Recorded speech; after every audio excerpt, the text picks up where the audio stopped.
Welcome to Healthy versus Toxic, the podcast where licensed mental health professionals explore what makes a relationship healthy or unhealthy or even abusive, all from a scientifically informed perspective. Hello, this is Dr. Grande.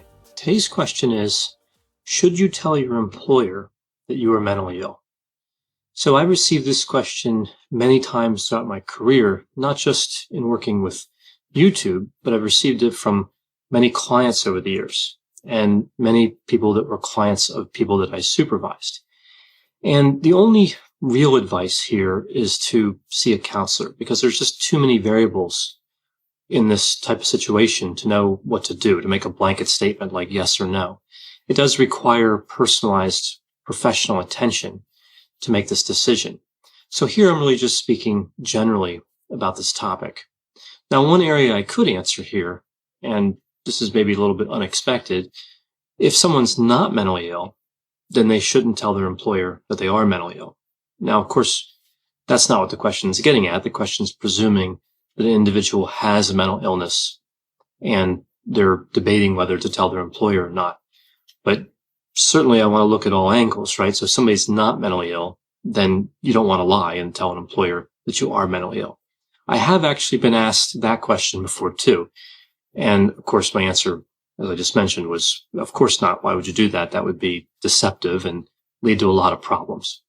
So sticking with the question the way it's asked normally, somebody has a mental illness and maybe it's interfering at work or they're afraid that it's making work difficult in some way, and they're thinking about telling their employer about the mental illness in the hopes that some sort of adjustment could be made. So why is this such a hard question to answer?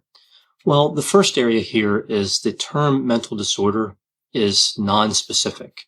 There are huge differences between disorders. Consider just some of the disorders in the Diagnostic and Statistical Manual. We see personality disorders. There are 10 different personality disorders: major depressive disorder, bipolar disorder, generalized anxiety disorder, post-traumatic stress disorder, obsessive compulsive disorder, and substance use disorders. And there are many types of substance use disorder. So just a few disorders there, and I could go on for a long time with that. There are a number of disorders. And on top of this, you have comorbidity. So you have one disorder and that can present with another or several others. For example, we know that depression and substance use disorders are highly comorbid. They tend to co-occur. So to use an analogy here in terms of what the term mental disorder means, think about the term house. Say somebody came to you and they said, hey, I have a house for sale. And maybe you don't know this person well or you don't know where they live. I have a house for sale. Do you want to buy it? Well, house can mean a lot of things. Yes, it gets you into the general area. You know, it's probably a dwelling where an individual or a family can live. A lot of times when people use the term house, they do mean single family home and not a townhome or something like that, not a trailer, not an apartment. So it does give you some idea, like you understand maybe what it would generally look like. It would likely be in a neighborhood, depending on the area where you lived. Of course, it would have certain characteristics, like you would presume it would have a roof, windows, floors, like there's some basics you would know. But you would still want much more information. House only gets you into, again, the general area. It doesn't really give you enough information to make a decision on whether you'd want to buy that particular house. This is the way I feel about the term mental disorder. It gives us a general understanding. It means that somebody has a disorder that's listed in the DSM, but it doesn't really tell us a lot more than that. So it really depends on the disorder. It depends on comorbidity. And of course, it depends on severity differences. So we see mild depression all the way up to severe depression with psychotic features. On the other side of this question with employers, we also see different situations here. Some jobs demand emotional regulation. Some jobs demand that somebody's not using substances. So there are legitimate concerns that employers can have about certain types of symptoms with mental disorders and what's required for their type of work, for the type of employees they're looking for and the type of jobs they're trying to fill. So looking at this another way, why is this even a question we have to deal with? Why doesn't everyone just tell their employer about their mental health status, about any mental disorders they have? Well, there are a number of reasons that people don't. And a lot of it has to do with the reaction of the employer. Employers oftentimes get scared. There's a stigma around mental health. And this is not something where I'm singling out employers and saying that they're adopting this stigma or buying into this stigma. Yes, they do that, but we also see that the general public does and mental health clinicians do, right? There's some research that indicates that mental health clinicians have the same level of stigma, associate the same level of stigma with mental disorders as do members of the general public. So employers are really just like everyone else in that sense. They're adopting this stigma, and there's a lot of misinformation. So what I hear from employers when we talk about mental disorders and employment, they're worried oftentimes that somebody with a mental disorder is going to be violent. I hear this all the time. They say things like, well, if we hire this person with this disorder, what if they bring a firearm into our place of employment? This is really just about misinformation, right? The employers, again, like everyone else, they just don't understand that the risk of violence with mental disorders is actually quite low. And when we do see an increased risk of violence, it's with specific disorders under specific circumstances. So oftentimes we see a disorder, if you add on substance use disorder, especially if somebody's actively using substances, yes, that'll increase the risk. But for most other situations, we don't really see an increased risk of violence. I've talked about this before in other videos. So I hear this. I also hear that individuals with mental disorders miss too much work. And yes, we know there is a problem with certain disorders and absenteeism. But again, it depends on the disorder, and there's ways to accommodate that. I also hear from employers that they're afraid there's going to be a disruption at work, that an individual with a mental disorder is going to be rude to customers or not get along with coworkers. Again, with certain disorders, like some personality disorders, for example, that may be an issue, but they're taking the term mental disorder and they're attaching all these different things to it without knowing the specific circumstances. And I think we're at a point here where misunderstanding mental illness can no longer really be an excuse. It can't be an excuse for employers or mental health clinicians or the general public. At some level, this just becomes irresponsible, right? Employers are there to make money, right? They're trying to sell a good or a service, and they want to make money, and they want to hire people from the community, and that's good. And they want to take money. They want to accept money from people without mental disorders and people with mental disorders. But yet, when it comes time to hire individuals, we see discrimination with those same employers against people with mental disorders. That's not being a good member of the community. If you're going to be an employer, you have to be responsible. And I've actually seen a lot of change in this area in the last 20 years. A lot of times we think of this question of mental illness and employers. And again, we're kind of looking at the employers as a large part of the problem. But I've actually seen a number of good employers. I've seen a lot more openness to learning about mental disorders, to making accommodations, to being a good member in the community. So I'm really optimistic on this point. I think that in general, yes, there are some problems, but in general, employers are moving in the right direction. And in terms of answering this question, of course, a lot of this is dependent on the relationship that an employee has with an employer. So if we see more good employers and we see better relationships, it becomes easier for employees to talk about mental illness with employers. So now I'm going to review the options here, and I've kind of boiled this down to really just two options. Somebody with a mental illness who works for an employer, who's concerned about their own performance as an employee, and they're worried the symptoms are going to interfere. They can tell the employer or not. Now, of course, there's different ways to tell and a different amount of information to share and a process that can be followed. But I'm just going to boil it down to these two options and take a look at these with some examples. And these examples are from direct and indirect observations. I've talked to other counselors, supervisees. I've seen examples in training, research literature. But here I'm not using any identifying information. Sometimes details are changed here just out of an abundance of caution. And this is true whenever I use examples in videos. So some examples where telling was a bad idea. So this would be a situation where somebody has a mental disorder and they told their employer and it didn't work out. So consider this example. Several years ago, somebody involves themselves in an assault. So a woman assaults another woman, and in that process of committing a felony, she's injured. and develops post-traumatic stress disorder. So a lot of times we think of post-traumatic stress disorder, of course, we think somebody's the victim of a trauma. Well, they can also be the perpetrator of an offense, and that can lead to trauma. And because of this assault, she's convicted of a misdemeanor, even though it was a felony. And she goes to work for an employer in an office-type environment. She has post-traumatic stress disorder, again, from this assault that she committed.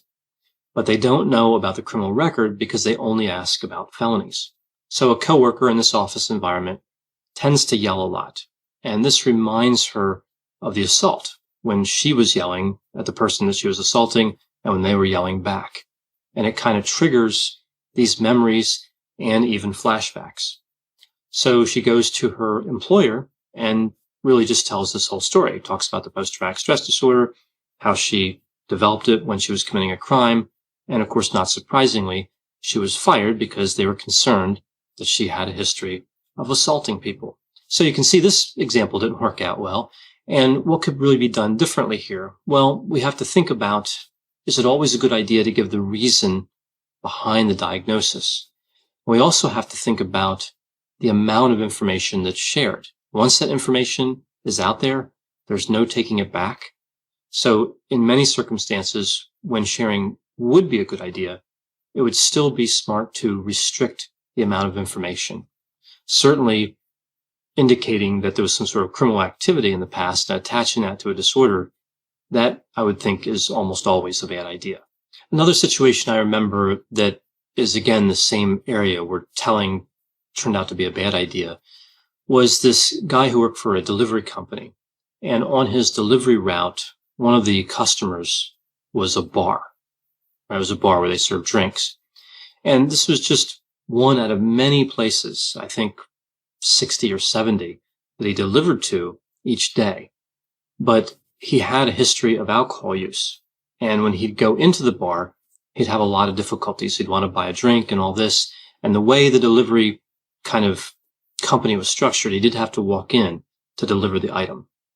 So he told his employer, he's like, look, I want this particular place taken off my route. And of course, he was fired because they realized he had a history of using alcohol. Now, I think that decision to fire him, just like with the decision we saw before with the assault, that could certainly be questioned. I mean, he has a history of alcohol use, but he wasn't actively using alcohol. So I'm not implying here that the employer made a good decision, but it is the decision that they made. And this one's a little more difficult because he didn't want to go to this particular stop. And of course, we wouldn't want to encourage somebody to lie.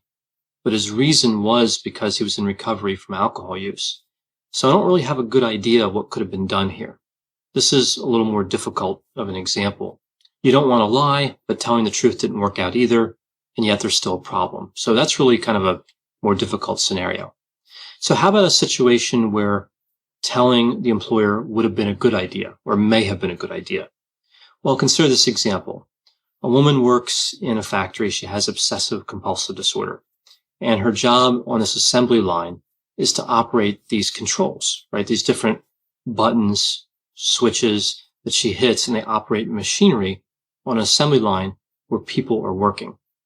And because of the OCD, she has this intrusive thought and then this compulsion where she touches these buttons so many times, right? So she might hit one of the buttons on the assembly line to activate a machine, but then she'll touch it several other times, maybe 5 times or 10 times. We call these counting rituals.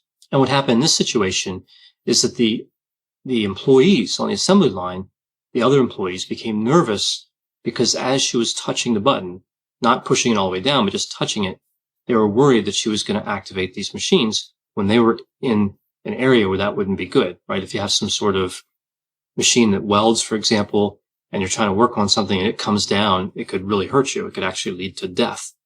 So I can understand why they were concerned about this particular counting ritual. So with this situation, they became frightened, the other employees, and this employee was fired. So this is one of these situations where it does seem like telling the employer would have been a better idea. And I have some strategies I'll talk about in a moment about when telling makes sense and how to go about it. But here we can see that if she had told the employer, then maybe they could have relocated her to a different area where she wasn't operating controls. changed her job around a little bit different. Now, she could have told them and they could have fired her anyway. So again, you don't always really get a clear idea about what would be a good or a bad decision. That's one of the unfortunate parts about this particular dilemma. All we really know here is that not telling in this situation led to a bad outcome. We don't really know for sure that telling would have led to a good outcome. So another example like this would be a situation where somebody has major depressive disorder and they're missing a lot of work. And this is legitimate. The disorder prevents this individual from attending work at the same rate as somebody without the disorder. And then the employer gets upset by this because of all this missed time, and they end up firing the person. So here it's kind of the same situation. You don't know if telling would have prevented this, but it seems like weighing everything, it's a better move than simply being fired because of absenteeism. So what can be done differently here? Again, we don't know. We can't play it out and know what would have happened, but it seems like telling the employer would have been better in these situations because then at least an accommodation would have been a possibility, and that certainly beats being fired. Another important area to consider with this question is timing, and I've heard all the different arguments around timing in this. Should an employee or a potential employee tell an employer before they're hired? Should an employee tell right after they're hired, a while later, like 6 months or 9 months later, or much later? And there's pros and cons with each of these different situations. If you tell an employer before you're hired, they may not hire you, right? We know discrimination against people with mental disorders is remarkably common. So that would be a concern there. If you reveal it immediately after being hired, you may get some of the same effect. They may feel tricked, like you should have told them. If you wait a while later, I've seen the best argument made for this. You have a relationship with the employer, so you wait a little while, like 6 months or 9 months, before the problem really interferes with work too much, but again, after a relationship is established. So I've seen a good argument made for this timing scenario, but of course it does come with some disadvantages. And then we see the argument around telling much later. So waiting until the symptoms have really caused a problem at work, and then saying, hey, look, there's this problem, there's this reason behind this behavior or these feelings. So the concern with this argument is if you wait too long, if you wait a long time, the employer, well, first of all, they're already upset because of the disruption with work, and they may just think that you're bringing it up, you're saying there's a mental illness because you're afraid of being fired. So it seems like that might not be the best timing. But again, for all these different positions, you can make arguments both ways. The bottom line is that if somebody has a mental illness and they're considering talking to their employer about it, this comes with risk. Sometimes it is the best option when it's necessary or the advantages outweigh the disadvantages. But I think the only way to really handle this is to consult with a counselor, to go to a mental health counselor and talk through all the different variables, the mental disorder variables, the employer variables, the timing variables, all the different nuances and details of the situation, so the counselor can work with an individual and figure out a plan that makes sense to minimize risk and to maximize potential benefit, to really try to help the employee to gain that accommodation that they need without losing their job. Now, as a mental health counselor, I've been in this situation many times with clients where they've asked me to talk to their employer. So they give me a release and they ask me to talk to their employer on their behalf to explain the mental disorder, to explain the symptoms, and to talk through what accommodations might be given. So I've done this a number of times. And my thoughts from a counseling perspective, from a professional perspective here, would be that it's good to call the employer and to be friendly, not to be adversarial, to try to collaborate with the employer to find a solution for your client and to educate the employer about the mental disorder. You don't want to come in there and try to be intimidating and kind of suggesting that if the employer doesn't cooperate, that your client is going to file a lawsuit or anything like that. Lawsuits rarely work out for clients.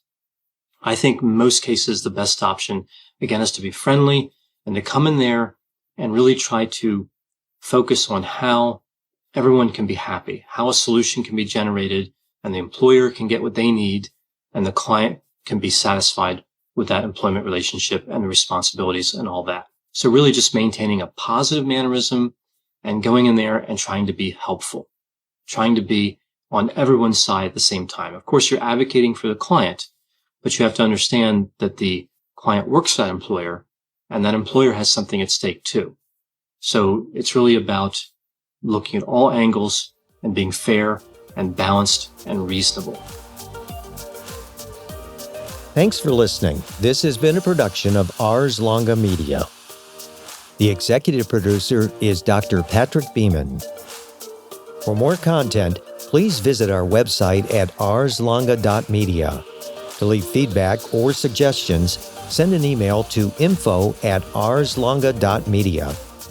To find more content from Dr. Grande, including a link to his YouTube channel and his other Ars Longa podcasts, visit our website at arslonga.media. This podcast is intended for informational purposes only and should not be construed as medical or mental health advice. Ars Longa, Vita Brevis.